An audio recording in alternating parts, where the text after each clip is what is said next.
we'd like to welcome you today. We're coming to you from the Native Connections program, which is housed at the Native Americans for Community Action in Flagstaff, Arizona.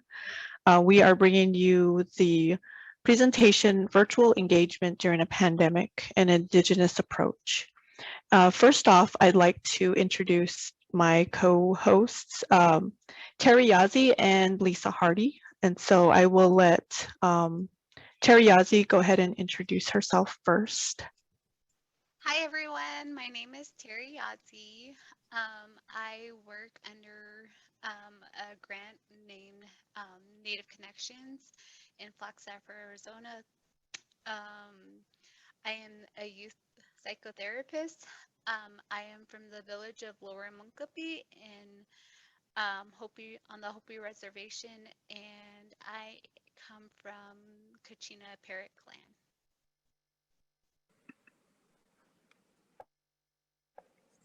And Lisa Hardy. Hi, I'm Lisa Hardy. Thank you for coming, and hopefully we'll be able to chat with you all a little bit during or after. I am a medical anthropologist, social scientist, and associate professor at Northern Arizona University, although a lot of my time is spent doing community engagement. So I am not a Native person. I do have the tremendous honor of being able to support and engage with some programs like this one as someone who can bring some insights and skills from my discipline in a role of supporting the leaders like Jacqueline and Teri who are leading these programs. My role on this project is evaluator and researcher and doing a couple of other things when needed. Awesome. And my name is Jacqueline Selibai. I'm the program manager for Native Connections. And Native Connections is a 5-year grant funded through SAMHSA. And so, sorry, I get thrown off. I always forget to introduce myself. But I've grown up in the Winslow area and Winslow, Arizona area, and currently reside in Flagstaff, Arizona. I've been living in Flagstaff for 19 years, and Winslow and Flagstaff are border towns to the Navajo Nation. And I was born on the Navajo Nation, but not raised on the Navajo Nation. I was probably raised there for a couple years, but not fully. So I know some of the experiences firsthand, and then also living in a border town. But traditionally, we usually introduce ourselves through our clans. That way we get to know one another. And so my first clan is Towering House, which is Kiani, the way you say it in Navajo. And I'm born for Techini, which is red running into the water clan. And then we also have our maternal grandfathers who are my paternal grandfathers, or maternal grandfathers are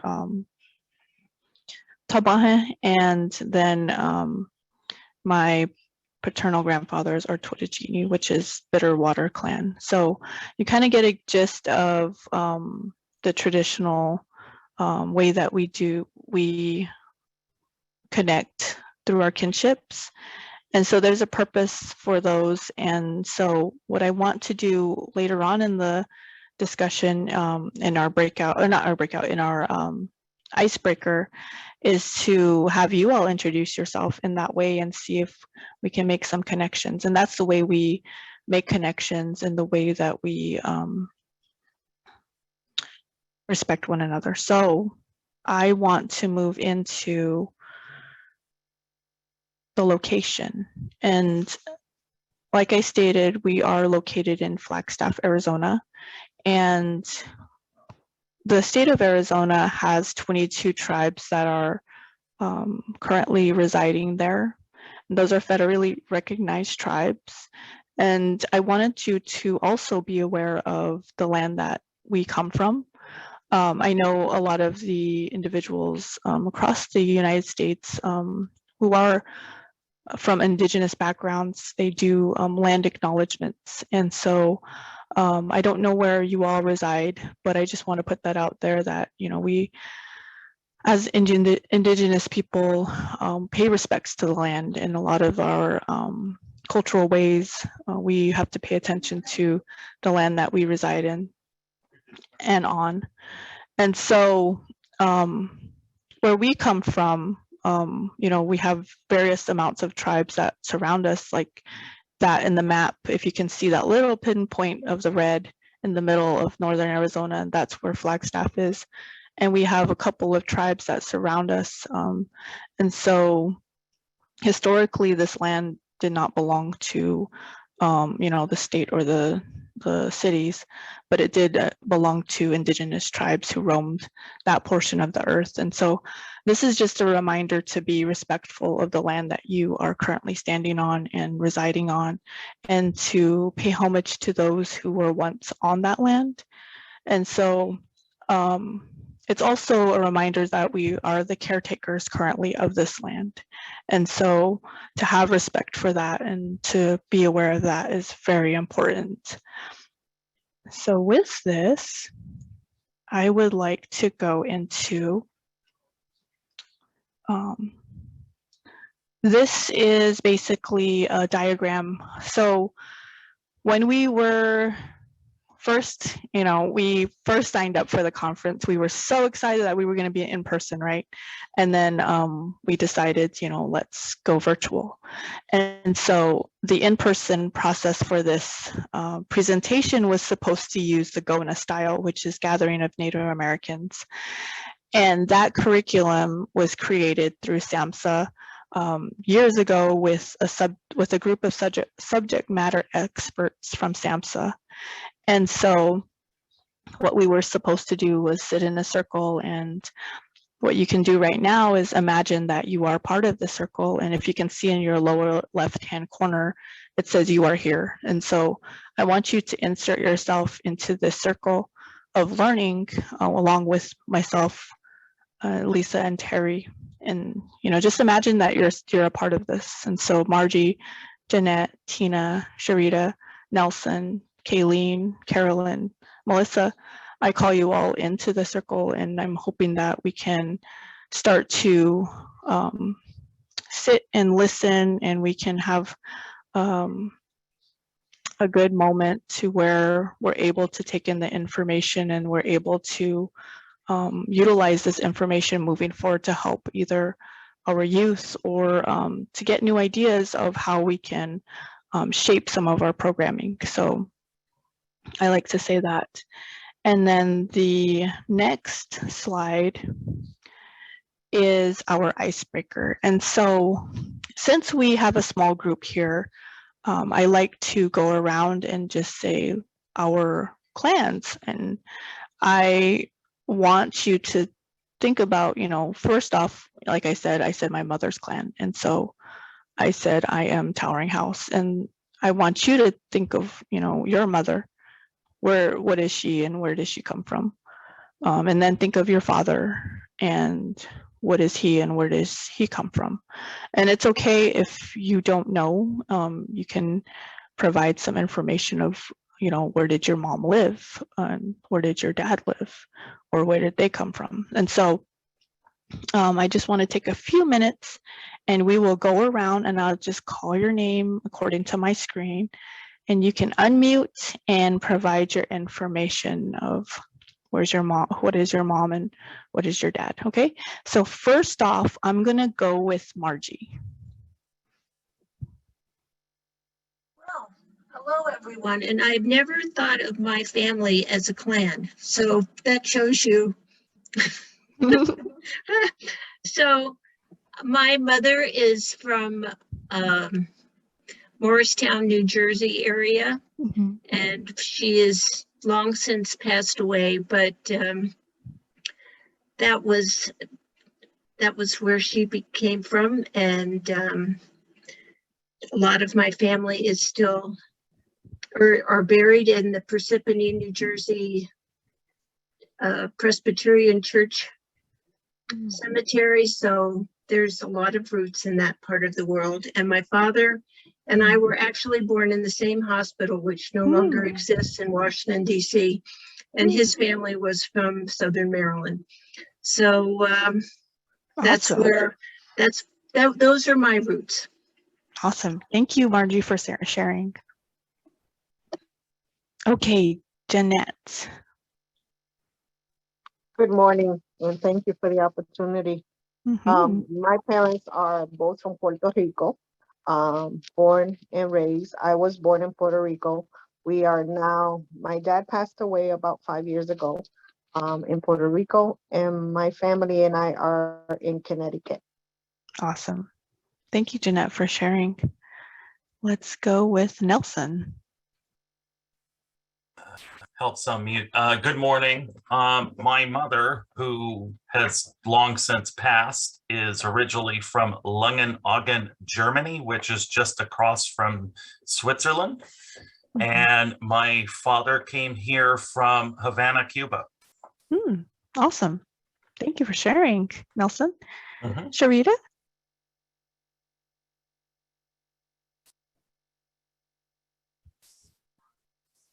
My mother and my father both is from Tennessee, Hmm.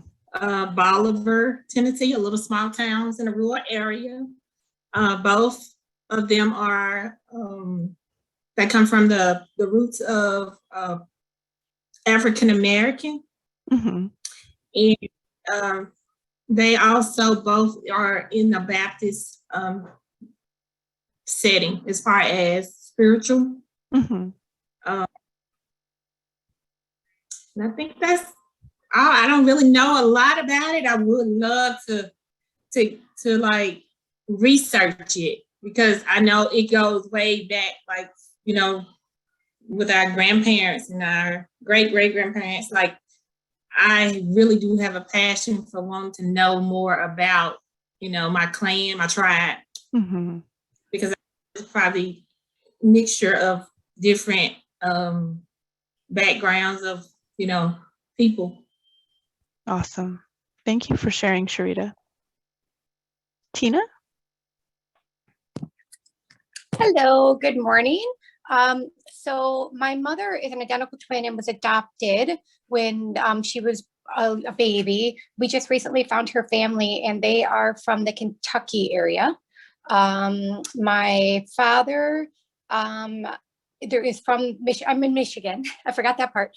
He's from the South Haven area, and so is my mother. And his ties are from his father is Italian and Native American, and his mother is from Spain and immigrated over here when she was a child.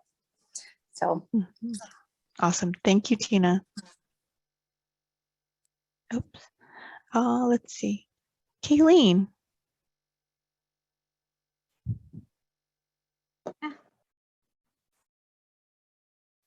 Hi, I'm Kayleen.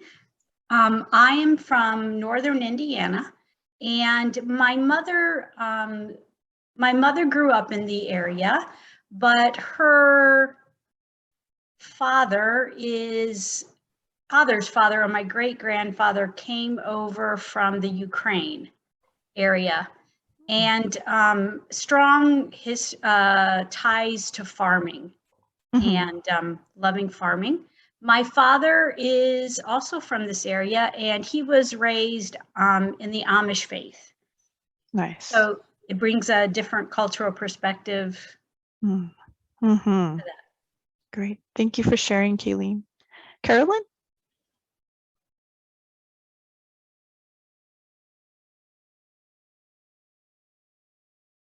And that's okay if you don't want to share. Melissa? Hi there, I'm Melissa. I live in southwestern Pennsylvania, and on my mother's side, our family has been in southwestern Pennsylvania for about 5 generations.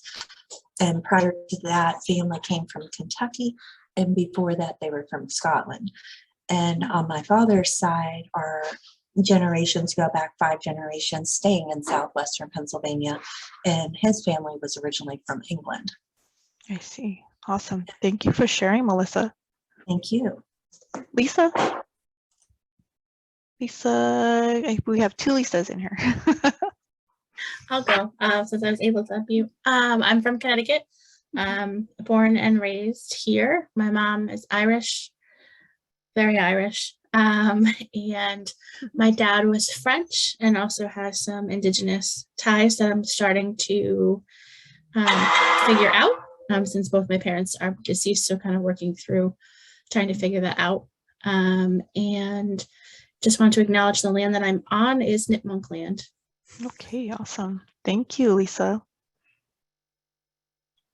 Does anybody else want to go?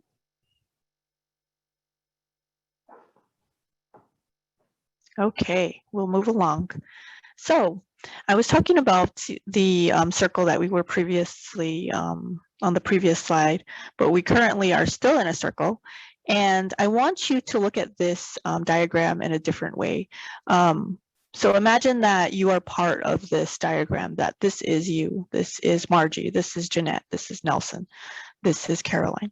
So thinking about that and thinking about the different dimensions of your health, your physical health, your mental health, your emotional health, your spiritual health. Now think about those areas. And I want you to put in some, I want you to put some input into this diagram. And so the only way that we can help people is to look at ourselves first, right?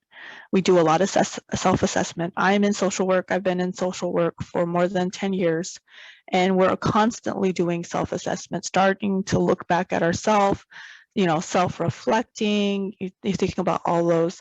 And so we need to care for ourselves before we can care for anybody else, right? And so I want you to start putting in some areas or some things that you want to do, whether it's your physical health, mental health, spiritual health, emotional health. And so Teri's put in an example that, you know, running, whether that's to start running or to continue to run. So I want you to go ahead and go to your, where it says Jacqueline screen sharing. You can click more, or the little three dots, and then you can click annotate. And then once you get to annotate, you're able to click on text and go ahead and use that option, and you're able to type in what you want to improve on or what you want to continue to keep doing. And so some other examples. Can you repeat them? Sure. Can you repeat them? The directions? Sure. So do you see the sharing screen? Do you see Jacqueline sharing screen? So if you go to more, there's the three dots.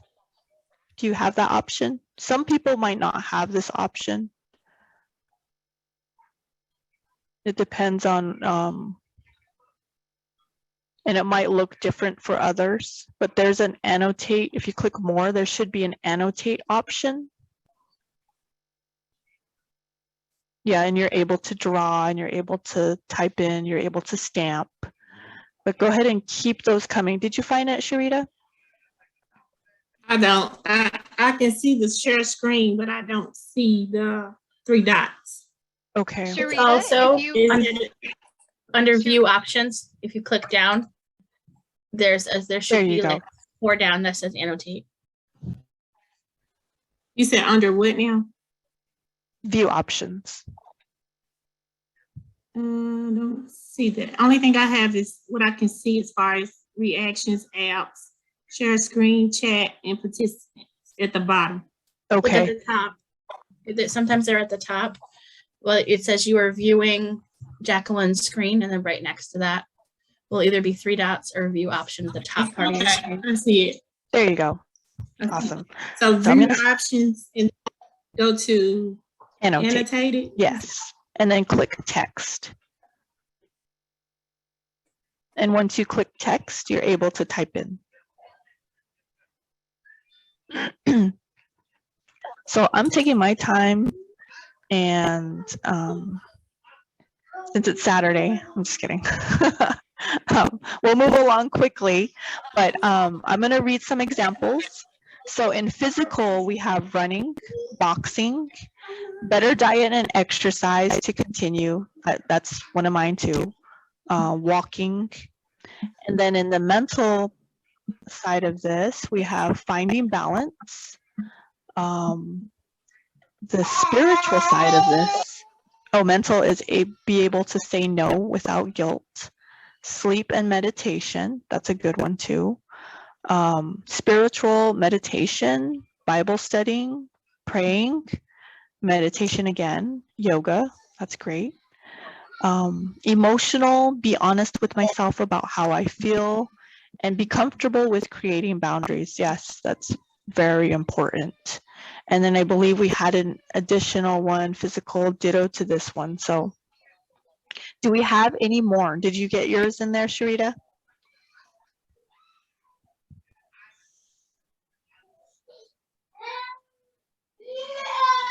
If you're able to, you can put it in the chat too. Okay. All right. And so the purpose of that was basically, again, like I said, we can't help anybody until we help ourselves. And so really taking that self-inventory and looking at these different areas to identify ways that we can self-improve. And then that even goes back to, you know, populations who have difficult times with, you know, who are, what's the word? I'm losing my words. Who might feel oppressed. And that's very important to understand where you stand in connection and in relationship to them. So this is also another way that you can go around and, you know, see how you relate to others. So we're going to move on, and I'm hoping everyone got their chance to say what they need to improve on. I'm going to clear this. Jackie, And, before you move yes. on, I just want Go to ahead. acknowledge the chat. We do have a couple in there. Jeanette says, walking, music, sleep, and prayers. Oh, awesome. Lisa says, time with daughter and non-human animal companions. Oh, awesome. I love that. Our pets or animals, they are precious, right? We were talking about cats and dogs, or cats, and we were like, no, they're not just cats and dogs, they're our family, right? They're so sweet. So I want to move on, and we're going to talk about planting seeds. And so the reason why I put this description on there is because I use the analogy of planting seeds. I'm sorry, I have my toddler here, so you're going to hear her throughout the duration of my presentation. We use the analogy of planting seeds to explain the foundation of the program. And so when we're working with our youth, we like to think of them as the seeds. And, you know, you put the seed in the ground and you make sure that the soil is all good, you know, before you put the seed in there, and you do certain things before you plant the seed, right? You get the soil ready, you tend to it, you get the water ready. And so we take the same analogy into the work that we do, and we basically make sure that we're caring for that seed. We make sure that we're watering the seed. We make sure that everything is moving smoothly. And so we water the seed daily, we watch them grow, and slowly they start to grow. And this is where the patience comes in. We have to have patience with our youth, our children, and even the people that we work with. We have to have patience. And a lot of the times when we work with community, it might seem like things are moving slow. It might seem like things are taking a lot of time, right? And so I know that it's important to have that patience. And so I just wanted to put that out there. And basically, the term capacity building comes up. And this is more of creating investment for our community, putting in investment to our youth, much like we're planting the seed, right? We're going to soon harvest the fruit that comes off of this. And so, and investing in the capacity building and creating accountability, creating responsibility and connection. That's basically what we want to do with our youth and our families and our parents, because a lot of them are still learning. And so the Native Connections program, I just wanted to say a little bit more about that. The Native Connections program is a youth guided program. And so we work a lot with some of the youth. I know you, Teri is our youth psychotherapist, and she sees a lot of our youth in the community. And so we also focus a lot on education. And coming from my perspective, I like to focus on strength-based. And so youth resiliency and youth coping skills, those are the two main areas that I like to focus on, even though in the grant, you know, it states suicide prevention, it states substance use prevention, and, you know, and it talks about all these different words that might bring some, whoa, wait, let's slow down a little bit, you know, suicide and parents and families are like, wait, whoa, what are you talking about? I can't go there, you know?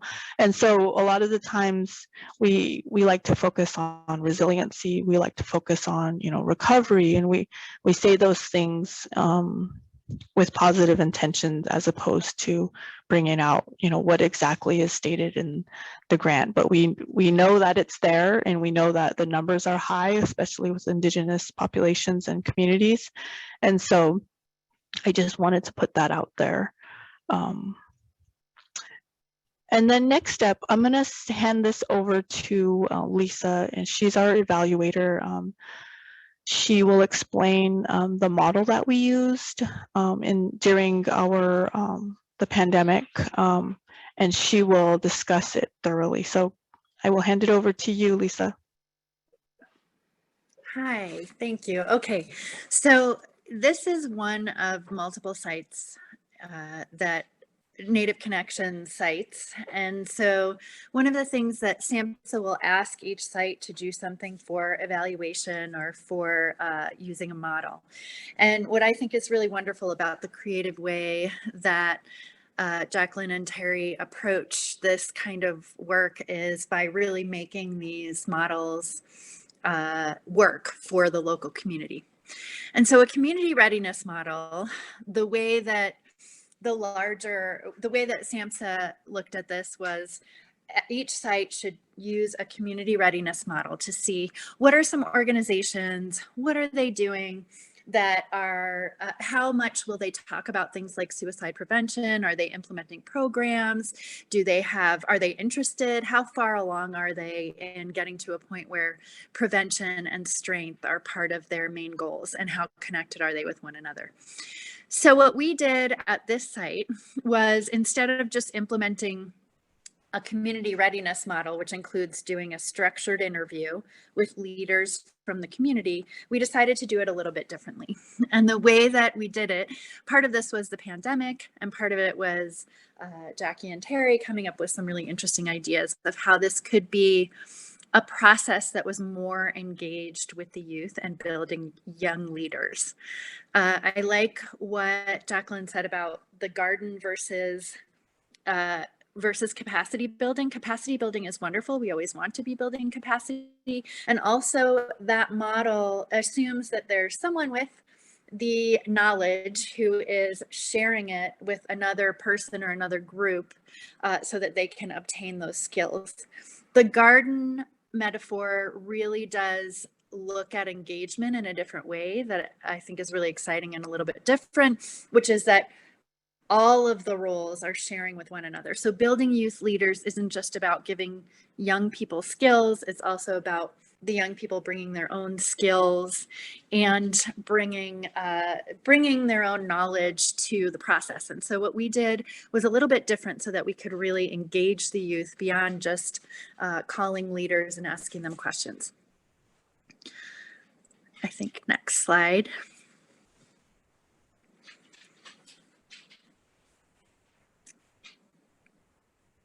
So here is what we decided to do. And The first thing was identifying youth leaders. And Teri is the person who's most closely aligned with the young people in the area and was able to find people who could potentially be interested and become leaders and become participants in the project.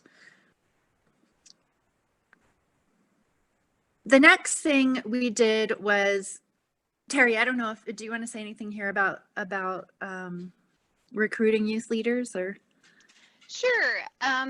So within the community, we do a lot of work with our community partners and certain stakeholders within Flagstaff. So what we did was we reached out to them and told them, hey, this is what we're gonna do. We're gonna do this community readiness model assessment. And we need help spreading the word. So they did their justice of doing that and printed in their local newspapers. For example, Kokanee Children's Coalition, they printed in their weekly newspaper and just helped spread the word within the community to help gain interviewees and interviewers. And this was a wide range of age, whether it was young leaders in the community or it was older, elderly leaders in the community. Some of our interviewers were teachers, different leadership positions with different community programs. Just a wide range of people, identified people in the community. So, yeah. Yeah, so this really was part of, and Teri's ability to do that was based on the fact that Native Americans for Community Action is really well grounded and has built trust. And so I think that part of why this works is because of the on the ground work of trust building and working with young people in different capacities. And so that's how the organization was able to find young people who would want to participate. So the young people became interviewers. And what we decided to do was that we would train the young people to do interviews. And we would do that through videos, a series of videos. And the reason for that is pandemic. If it wasn't the pandemic, we maybe would have gotten together in a room and all done a training together, which would have been lovely. But in this case, the young people who decided they wanted to participate after Teri reached out to them, they needed to train on their own time. Instead of, it was harder to get a training where everybody was in at one point, in one room. And so we created a video training, and I'll tell you what was included in the training in case you're interested in doing something like this. And we also had a pre and post questionnaire so that we could look at what the youth learned during the interview and also some evaluation of whether or not this changed their skill set and how it impacted them. And Teri's going to talk about some of the impact that it did have on the youth and some insights from parents as well on how the young people reacted to the training. The next thing the youth did was we were able to find people for them to interview, and they were able to reach out, just like Teri just mentioned. The interviewees were people who represented faith-based organizations, schools, police, other major leadership in the community, and asked them these questions about things like, do you talk about suicide prevention? What kind of programming do you have? Things like that. So in the interviewer training, I created the videos, and I will say here that it worked out fine. This is not within my skill set, doing iMovie videos, and it did take a little while to do that. So I do recommend that if you are part of an organization that would like to do some kind of video training like this, if you have capacity to have someone who already knows how to do that, it really would cut down on the time. I really love how ours came out, but I did struggle a little bit with getting the video part together. but it did come out fine. It would have, I think the production value might have been better if we had, probably the youth could have done it much quicker. But we did come up with a series of videos, and they included things like ethics. What are the ethics of research? Why do we keep information confidential when we do interviews? The basics of research and different types of research. That was really condensed, but just to give young people an overview as they started this, why are we asking these questions? What's the value of asking questions? What are some strategies to engage the people you're talking to over the phone? If you're shy, how do you, what are some strategies for asking the questions in ways that help to inspire conversation or put the interviewer at ease? Rapport building. We also talked about why do research and how to analyze what you heard. So making sense of data. So if you talk to 5 people and you hear the same thing, what does that mean? How to bring your own voice to the process of analyzing these interviews. And then also how to take notes and just be sure to understand and capture the information that you hear in the interview so that you can return it back to the organization and they can look at all of the interviews together and see what patterns they found. So the youth would listen to these videos and then fill out some, they also had some tools where they were asked some questions and they were able to answer those creatively and also reflect back on what they learned. So part of my role in this process was serving as a mentor. And I think I also used my own personal skill set as a youth psychotherapist.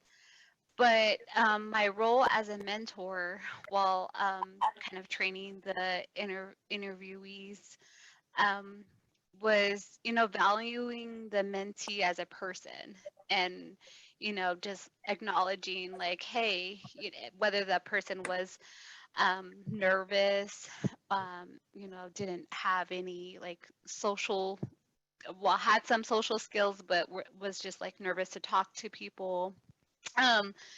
So my role was to watch the videos with them and answer any questions that they had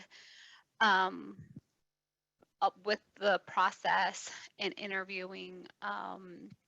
And so it was really interesting because it was interesting to see the process from start to the end.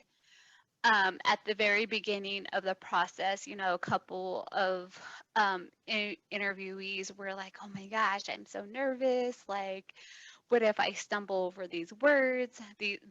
I don't understand these words. What, because some of the vocabulary in the survey or the questions were big. So those were kind of the questions that I did ask or serve or I was as a mentor. But one girl in particular, she just kept questioning herself. But at the end of the process, her mom wrote me an email and, and it read this: I'll use X for her name for confidentiality purposes, but I'm going to read the letter. And that letter stated, I want to thank you for all of the work you have done with X. I can't begin to express the growth and changes I have witnessed in X and all around being. X displays such peace within herself. She speaks up for herself. She is confident and more willing to put herself out into the world.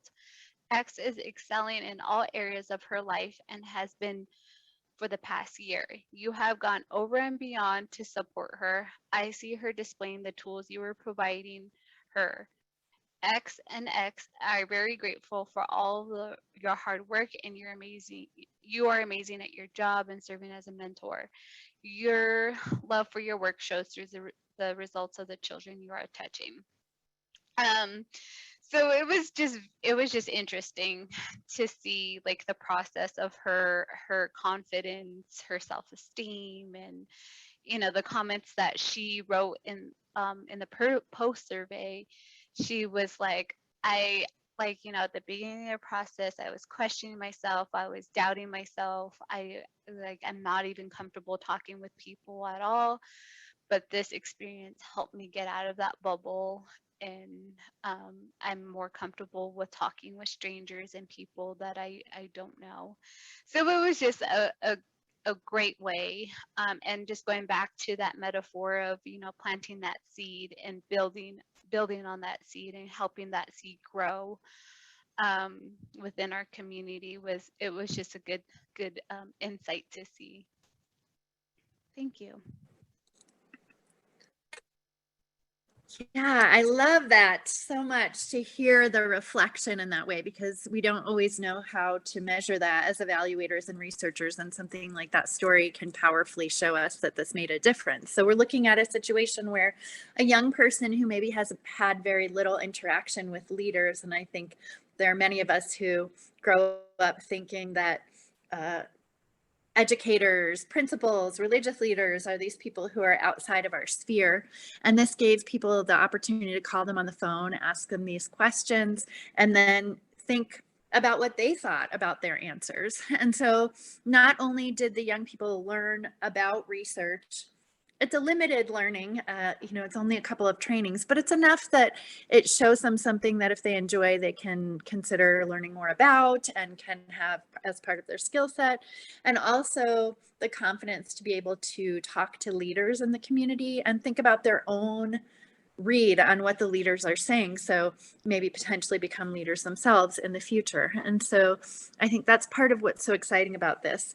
When we collected the information from all of the interviewers, what we were able to do is to do some light analysis and give scores according to the readiness in different kind of dimensions of readiness for prevention.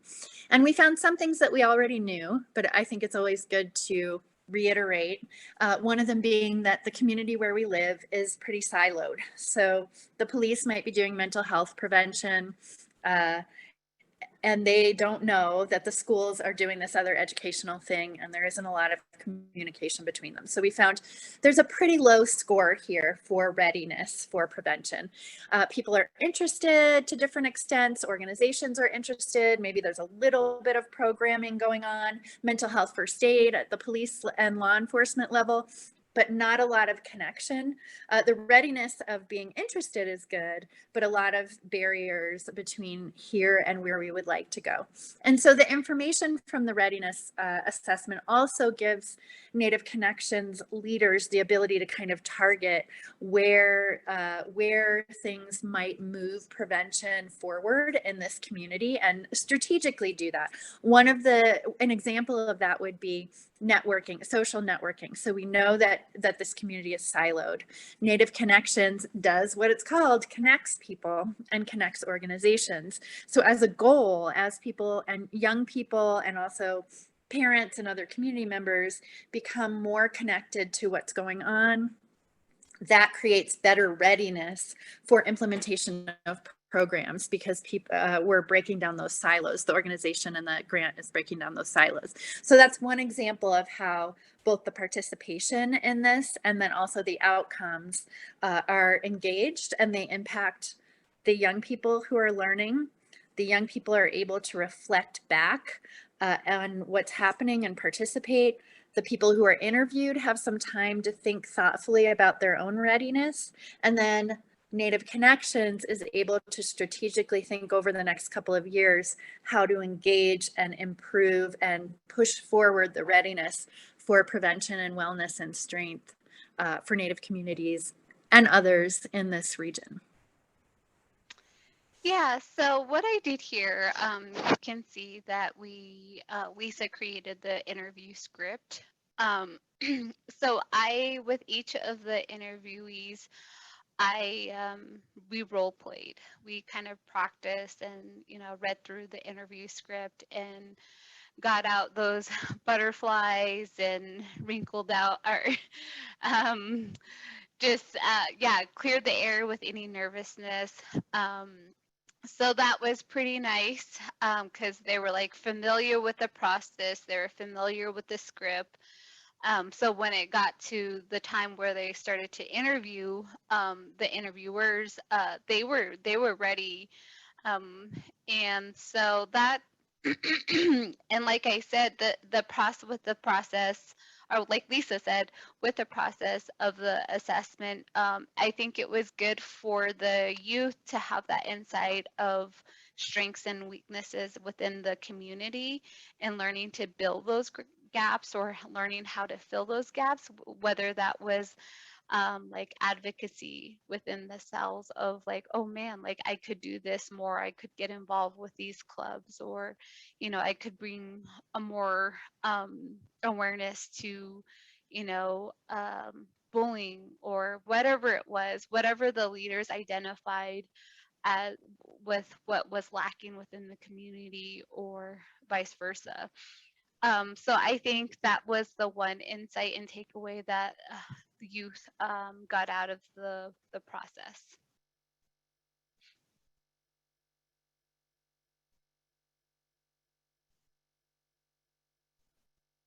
Awesome. Thank you for that. And just to let you know that these little sheets here are examples of what we utilize.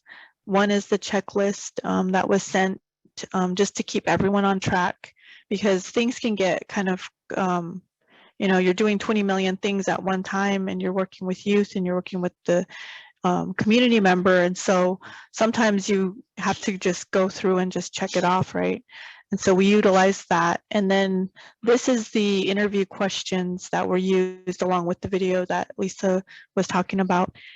And then this is the interview script, and basically put everything on paper, because it's great that we give this to the youth so that way they have something in hand to look back on, or even to guide them through the process of the interview. And so what Teri and Lisa are talking about is great information. And during the pandemic, the youth were able to go through this with their interviewees. And without these two individuals, this process wouldn't have been as smooth, and it just flowed smoothly throughout the interview. So kudos to them, as well as kudos to the youth for taking that healthy risk to help us out in this community readiness. So the youth experience, basically Teri talked about that and she shared the letter, but that was just integrated into the discussion. What we're going to do is we're going to kind of shift gears a little bit.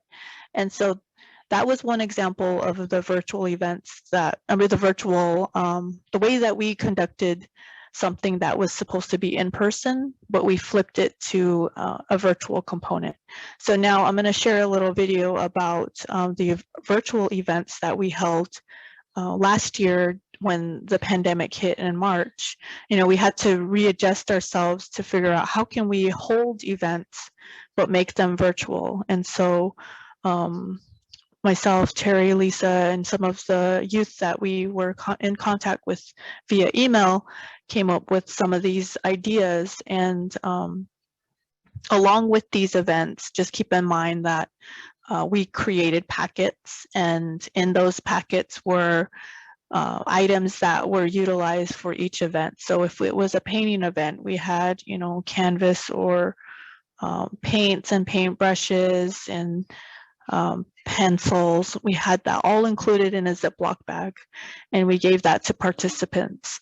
And if it was a yoga event, we included the yoga mat along with the journal. And if it was, it just had to pertain to each one of those events. We also had the youth paint or color a picture, and we had 3 individuals submit their pictures, and we created resource cards out of those. And so they were small sized cards, a little bit bigger than a business card. And on the front side was the picture, and then on the back side was the resource information like hotline numbers, websites that were helpful to youth. And so we printed a good amount of those, and we included those in the baggies that we were distributing out to parents and families, children and families.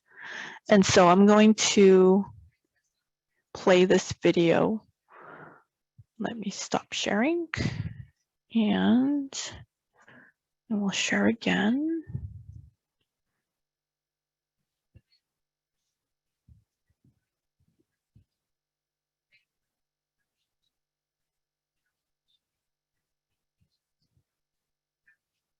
Oops. Let's go back over here. Okay, just a fair warning. I'm not an expert at video editing. I'm not an expert at any of this, so bear with me on this video, okay?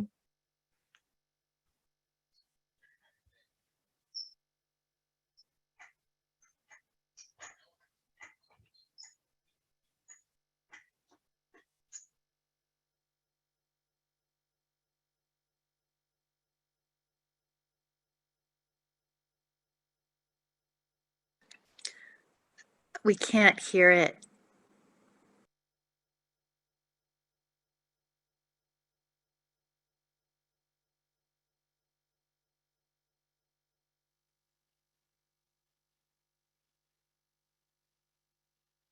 You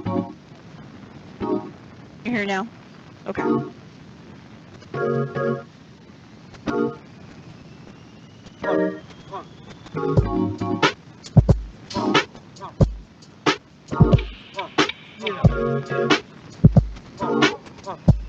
My name is Emmett Nwakaka. I'm from Palaka, Arizona, on the Hopi Reservation. I reside here in Flagstaff now, and basically, you know, art's been a part of my life. This throughout my whole life. I probably started painting once I learned how to, or drawing once I learned how to pick up a pen or a crayon or a marker, whatever it was. And, you know, it was just something that interested me, you know, and I was always, you know, drawing or creating something, and I always had a sketch pad. If I didn't have a sketch pad, I would use my notebook pad. So yeah, and over time, you know, my skills developed, and I always, you know, admired other artists, older artists, and their work, and I wanted to, you know, be like them. They were my inspiration, I guess, and I looked up to those artists. I always wanted to, you know, create art and in that manner, like, you know, saying, wow, that's awesome. And I want to be able to do that. And it's definitely been a long journey, you know, a lot of hard work, a lot of days in the studio, you know, painting and making jewelry. But I've been able to, you know, make a career out of it. You know, you know, it's a really hard thing to do, is make a career out of, you know, art. And you know, some people are blessed with it, some people, you know, struggle, and you know, sometimes I feel blessed, sometimes I feel like I'm struggling. So, you know, I get like the best of both worlds, I should say. But I never try to I never, you know, think of giving up. I always just, you know, always think, you know, just keep pushing forward, things will get better. If I'm struggling, you know, think if I'm not selling art, things will, I always say, I always live by I forget the guy who said this quote, but he always says, tough times don't last, tough people do. And I always tell myself that when things get tough, you know, it's not going to be like this forever. Things will change, things will get better. You just got to keep working hard. And I'm a big believer in, if you work hard, good things will happen. And you know, I think I got that work hard mentality from my parents. My parents work hard. You know, they have good jobs, and yeah. So growing up, learning from them, you know, putting in the hard work in everything you do, and not only that, giving everything, you know, 100%. If you're gonna do something, you know, you want to give 100%. Anything you do, whether it's maybe playing a sport,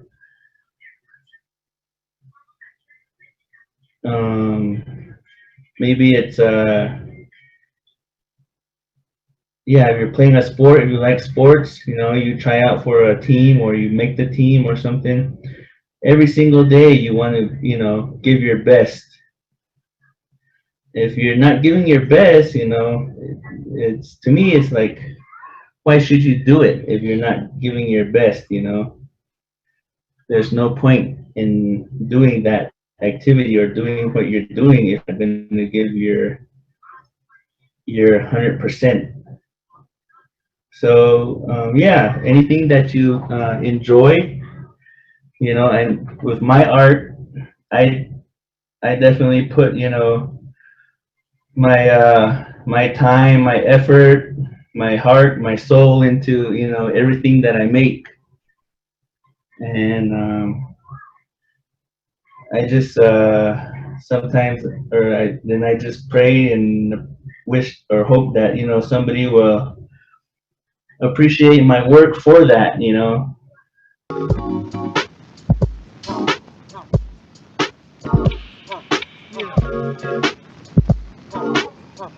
On Tuesday, I brought up that, or I mentioned that I am diagnosed bipolar disorder 1, and that was kind of the start of my art journey. I used art as a form of therapy, as a calming technique and to soothe anxiety. So it's something that I've always used as my own sort of medicine. So it's definitely still medicine for me. It's something that I can do at home and in my own space where I'm in control of my ideas, my mind, my body, my hands, you know, even my feet. You know, I move around the canvas. Especially during this pandemic, it's very freeing. It's very soothing, and it's also healing because it kind of takes your mind off. It takes my mind off the stress of the pandemic, and it also brilliantly it works out that you can stay home and do it.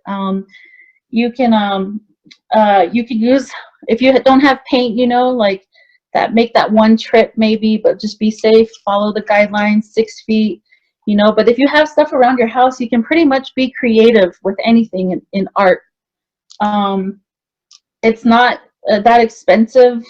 You can get canvases and paint and brushes at Michael's, all for less than like $25, and it's something that you can begin, and you can most definitely be a beginner at. It's the most funnest and easiest freeing thing for a beginner because art has no limits. There's no beginning, there's no end. It's just kind of it's pretty much a part of everyone's childhood, you know. Everyone grew up in kindergarten and in first grade and second grade, cutting out stuff and gluing and glittering and painting, and so it's there, it's embedded in everybody naturally. So you just have to find that space where you begin to tell your story about your life, and when you get to that space, that's when your art starts representing that, and you start releasing that energy, and that even that stress, and even that happiness, and even that peace, you know. It's a great way to release emotions, and the awesome part of it is that you get something beautiful at the end, and something that you can share and always have a memory, good and bad, you know. As somebody who's bipolar, I have a lot of emotions.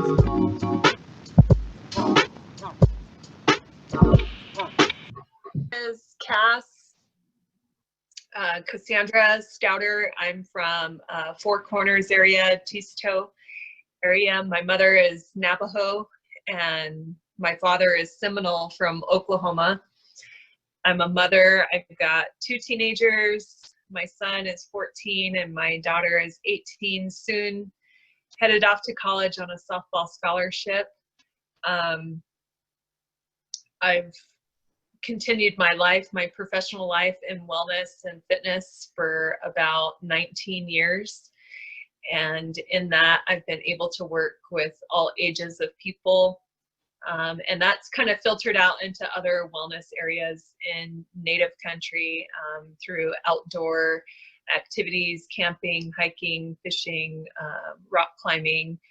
And I feel like any type of movement is good movement. And specifically to this session today, we're going to work on building strength, getting the heart rate up, just having some fun in this small portion of our day. And you'll see some creative movements, some music, different styles of music. If you can, just allow yourself to connect to this moment right now and allow yourself to let go of the day. And just be here right now for yourself.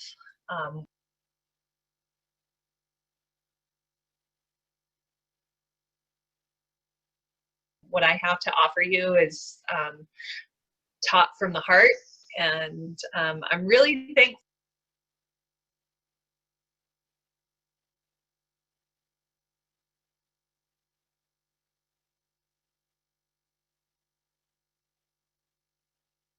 that you guys showed up and you're here, you're ready to move. I think that's really important. At the end of this session, I'm going to challenge you guys with a mental challenge. We've been doing some journaling, or I've been doing some journaling after each of our sessions. And the first session, it prompted me to write a note to my children. And that's been really healing for me because I feel like I have a lot I need to say to them sometimes, and I don't actually get it out. So putting it on paper, leaving it as a note in the morning for them has actually really lifted me up and prepared me a little bit better to go out and serve other people, because I feel like I've served the most important first, and then I'm able to do an even better job. And this is actually helping me to teach you guys this evening as well. So I just want to encourage you.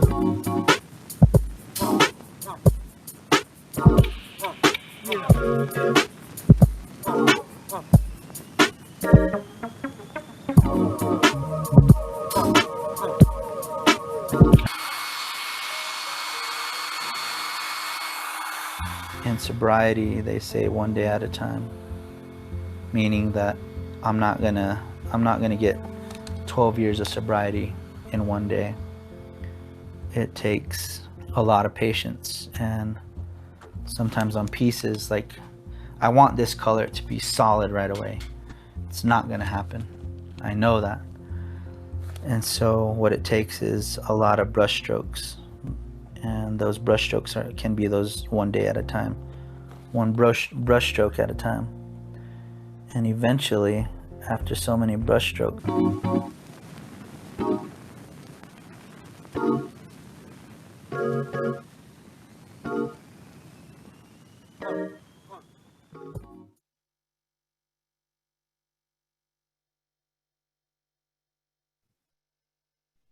Okay, and so that's the conclusion of our video. I just want to take a moment to say thank you to each and every one of you for being present here. I know we have a couple of minutes for questions, but first off, I want to say thank you to Teri and Lisa for being present today.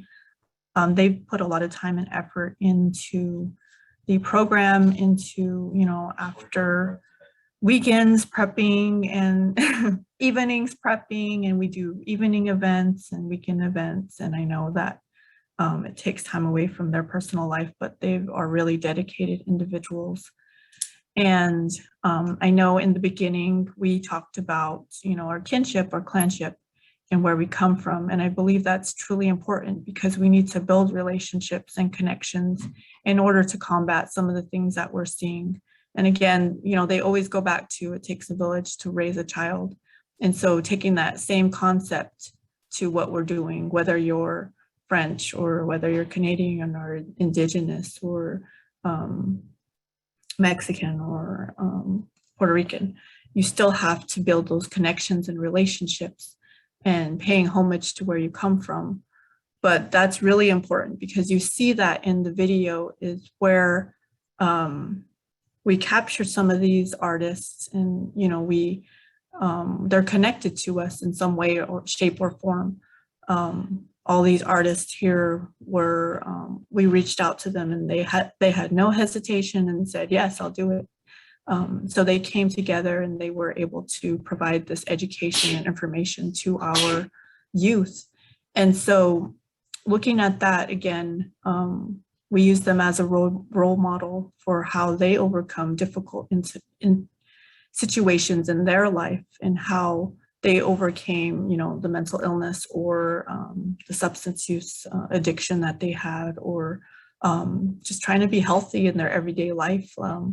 And so we not only use these aunties and uncles that were in the community, but we also hold on those relationships that we currently have. So with that, I'm going to release you from the circle that we had and just say thank you.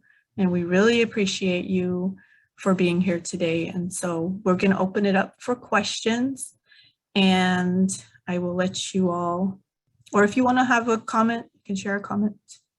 That's awesome. And welcome. And I see the chat. Sharita says, you're doing great. And Tina says, I really appreciate your presentation and loved hearing directly from youth artists. And Jeanette, great presentation.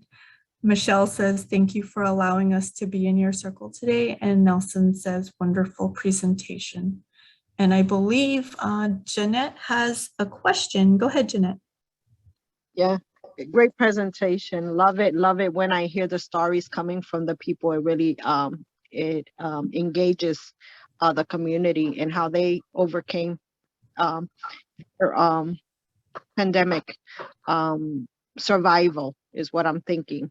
My word is. But what I find in my community has been hard with a lot of families engaging, not only prior to the pandemic, but before, even finding services like yourself within our community. There's such a waiting list. It's sad because a lot of people really need this outlet and support through it. So I wish there is more funding to engage more programs like this, hands-on, whether it's music, arts. I would love to see more funding in those type of programs, because that's where the kids will really benefit from. So thank you for your presentation. Great, thank you for your words, Jeanette. Yeah, funding, I think that was one thing that we found from the readiness assessments as well, right, Lisa? Yeah, is to have that steady stream of funding. I don't remember what the other part was to that. Yeah. We found too that one of the problems is that sometimes funding comes in with a little grant and people do something that they feel is really exciting, and then the funding is gone, and then the project is gone or the program is gone. So the lack of consistency.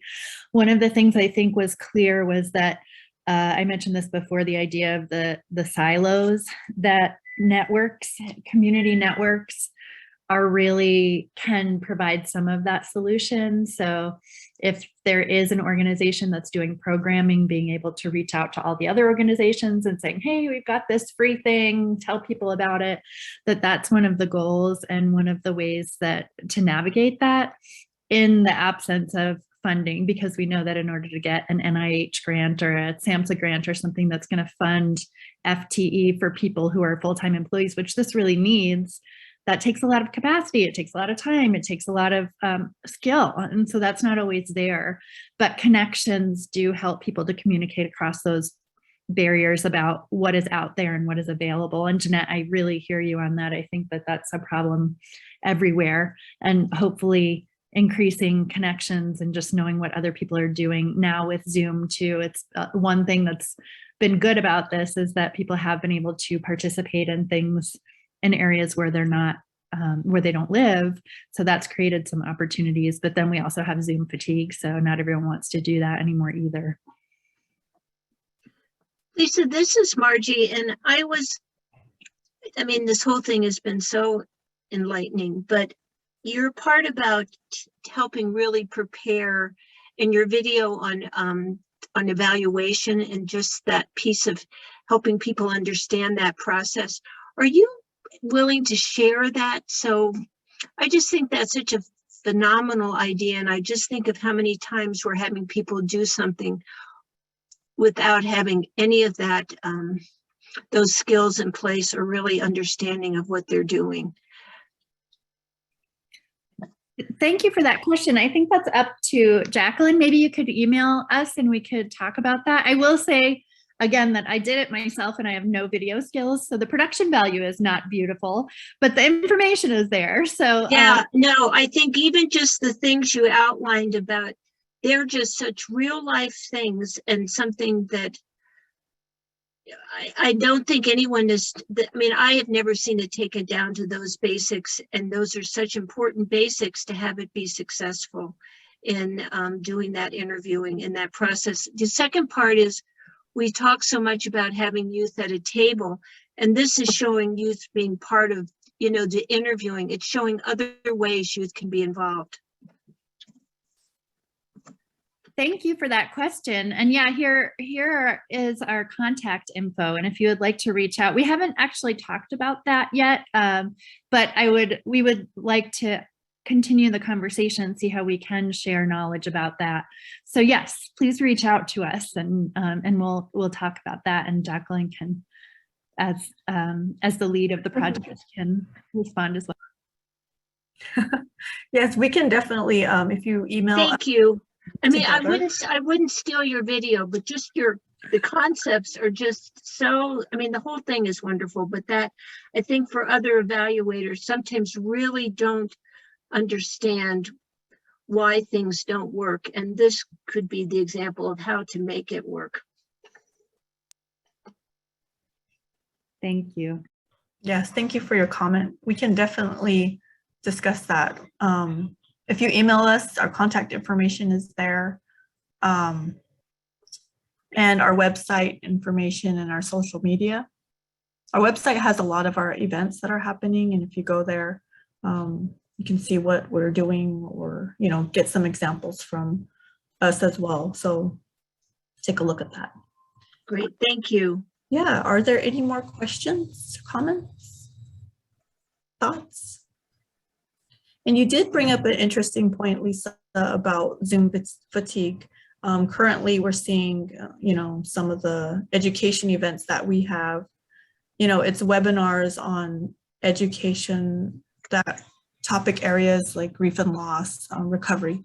And I understand that these topic areas are difficult and it's one person sitting there talking about, you know, what they've seen in their background or their current organization. And so we've had low participation. And so again, going back to the community and asking them what type of events they would like to see, you know, and these art projects and exercise events, they were very well received. And so possibly integrating that into some education type of events, I think that's probably the best approach, is to do that again. So just kind of additional information.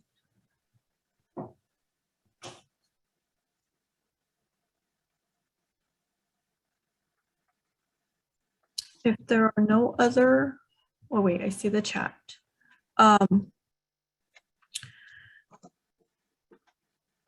Oh yes, and I wanted to talk about trust building, and if Lisa can provide a little bit of information, we have a few more minutes, about trust building. You know, working with Native communities, Indigenous communities. I'd like to have Lisa provide her perspective on being an evaluator and working with Indigenous population. So I'll turn it back over to you, Lisa. Thank you. Yeah. I think this one is an important point for anyone who is working with the community and it's not your community. As an anthropologist, anthropologists and social scientists have clearly made very horrible mistakes. Horrible is not the right word, but have participated in colonialism, have done terrible things and continue to do terrible things, just like in any discipline. And also have participated in ways that do help to support organizations and social justice work. And so when I first moved to this region as a non-native person, I've lived here for a very long time, but when I first moved here, I never set out to work with Indigenous communities because I felt like that wasn't my role.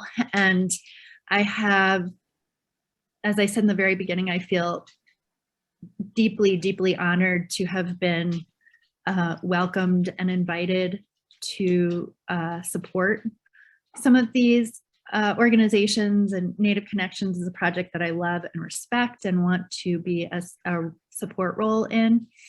And I also am always aware of undoing or trying not to recreate some of the mistakes that social scientists have made before. And I would say for those of you who are thinking about doing this or who have done something like this, that one of the most important things about trust building especially is to remain in the role of learning and listening always and not leading. So there are other areas of my life where I do lead, but not in any of these projects. They're, to me, each time I have a conversation with Jacqueline or Teri, each time I participate, my role is always listening and learning and then bringing back and supporting in ways that I can, but never leading. And so I don't know if anyone has questions about that as part of trust building that needs to happen in order for these projects to work. I'd be happy to talk to you about that more if you have questions about that. And I think in community engagement, that's really true in any situation where people are working together from different backgrounds, and especially when a project is being led by people who are part of a community and then engaging with that as a non-Indigenous person, for me, is just always remains something close to my heart, as something that I have a lot of gratitude for, being able to be in those spaces and support as I can.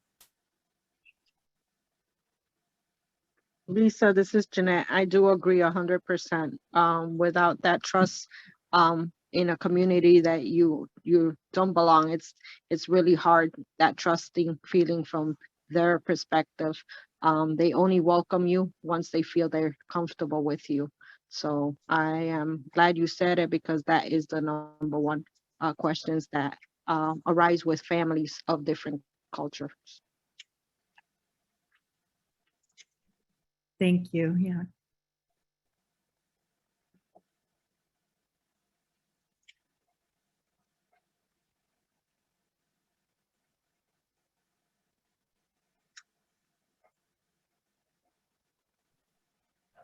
Okay, looks like there's no other questions, no other comments. I don't see anything in the chat, so it looks like we are done for today. I wish you all a great day, and thank you for being here with us and listening to our presentation. And if you have any questions, comments, please feel free to reach out and look at our, take a picture of our contact information. All right. Thank you. See you all. Thank you.